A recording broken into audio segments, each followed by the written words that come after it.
Hi guys, welcome back to my channel. In today's video I'm going to show you the method which I use to transfer the outlines of all of my drawings. So this is a highly requested video. I get a lot of comments and a lot of messages asking exactly how I create the outlines for all of my wildlife and pet portrait pieces. So this video is going to run through exactly how I do that for you. So the method which I use to transfer my outlines is actually using the grid method. So you have three different methods. You can freehand, you can use a grid, or you can trace. But the method which I use is the grid method, and that's the method which I'm going to show you. So a grid method is basically using a grid, as it says, to transfer your image. So what you do is you draw a grid on your drawing paper and you transfer a grid to your reference photo and you fill in the details in each box. So the way that I do this, I don't actually transfer a grid onto my actual drawing paper. Instead, what I do is start off by transferring and drawing a grid onto some cartridge paper. And this is because as I'm drawing an outline, I often make quite a few mistakes. And if I'm constantly erasing those mistakes on my drawing paper, it's going to damage the tooth and damage the drawability of the paper. So what I do is use a cartridge paper.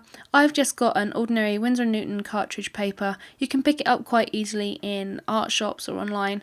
And I draw a grid onto my cartridge paper according to the size which I want to actually draw my image.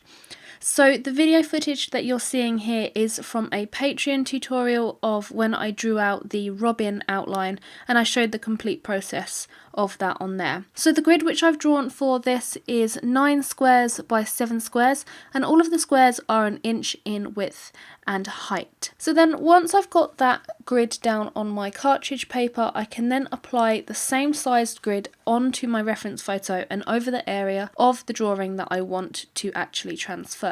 So you can see that I've sort of started to work the drawing just by starting with the beak, and what I do is just look at the reference picture. So I look at the square that I want to start with, look at that on the reference picture, and then apply the lines and everything onto the corresponding square on my cartridge paper. So for this, there was a tiny bit of beak in the second row in from the left and the third box down. You can see there's just very tiny tip of the beak there. So I've just added that in. I've looked at the shapes and the sort of arc that the beak's making, and I've added that down in that square. So then what I've done is continued the beak in the third column and the third row, and you can see the beak going back into the actual body of the bird there.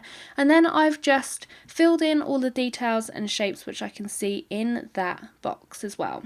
So I continue this whole process across all of the boxes. So you can see on the box where I've actually drawn the eye, I've got a smaller grid in there. So what I've done is just drawn a cross in the centre of that box, and that's just so that I can find the middle and just make that square a little bit smaller so I can fit in some of those smaller details. So the eye is one of the most important things which I wanted to get right. So I just made a smaller grid within that square. So you can see in that square of the eye you've got 4 other boxes, and I've just made that just by adding a cross there, and that's just literally so I can get all of those details in, so I can get the highlight and everything just right that's sitting on the eye. I can get the shape and the size of the eye correct as well.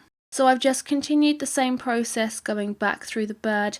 The back of the robin and the breast of the robin was really easy. It was just filled with all of these lovely curved lines, and I just looked at the reference photo, looked at the corresponding square, and then added those lines and those curves and everything down into the corresponding box onto my cartridge paper. As I got back towards the tail of the bird, you can see that I've just sort of used that same technique of creating a smaller grid within one of those squares. And again, that's just so that I can get all of those details, all of those lines in exactly the right place. So another reason why I fill in that smaller grid within the square is just so that I can find a reference point easier. So sometimes when there's a lot of details and a lot of lines, a lot of going on within a certain box of the grid on the reference photo, it can get a little bit confusing. So I just need that extra smaller grid so that I can find the center, so that I can add the lines in exactly the right place. So it's just an extra aid to enable me to get things accurate. So I can even go even smaller in some of those squares within that one larger square, so I can make an even smaller grid within that certain box. Doing it that way in certain squares within your entire grid is a lot easier than going over your entire grid and adding really tiny squares. Drawing a grid with really tiny squares is extremely time consuming, and I personally don't have the time to draw out a grid that small every time, so I like to create smaller grids within certain squares where I know that the details are going to be a little bit difficult. So that's the reason why you can see that I have drawn smaller crosses within some of the squares here. The process of doing the grid and transferring the outline in this way is really simple, and it doesn't take that much time. This entire outline took me about an hour, and it was actually quite complex, especially when it got to the pine needles. So the pine needles were the most complicated thing to map out in this drawing, and just by going box by box I was able to look at the lines, look at how the lines correspond to other areas in other boxes as well, and then just map those down in the correct box. So it's a really simple method. It is my preferred method. Of course, everybody is different, so if you don't want to use a grid, then trace. If you don't like the idea of tracing and you think it's perhaps cheating, then freehand. I personally don't like to freehand because I like to make sure that I get things accurate, and I don't tend to like to trace again because I like the element of being able to actually draw the outline and everything. So this is a method that I really like to use. I find it really fun. I find it quite therapeutic to draw the grid and draw everything in this way as well. So once I'm done drawing the outline onto the cartridge paper, you might be wondering how exactly I go about transferring that image onto my actual drawing paper. And all I do is just use a sheet of tracing paper. I trace what I've drawn on the cartridge paper there, and then I trace that onto my actual drawing paper. So when it comes to adding the outline onto my drawing paper, it's going to already be accurate, it's going to be perfect, it's going to be exactly how I want it, and I'm not going to have to erase or anything on my actual drawing paper. I'm doing all the erasing on that cartridge paper. It might take a little bit more time to actually transfer from the cartridge paper to the drawing paper, but in my opinion it is worth it because I really don't want to ruin my drawing paper. I don't want to damage that tooth, and I don't want to inhibit myself from being able to add lots and lots of layers by damaging my paper by doing an outline. So that's my method of how I like to draw my outlines. Hopefully it's answered a few questions for a few of you and given you an idea of how you can transfer your outlines and how you can actually render accurate outlines as well. I know a lot of people don't really know how to do the grid method, so hopefully this has helped for that as well.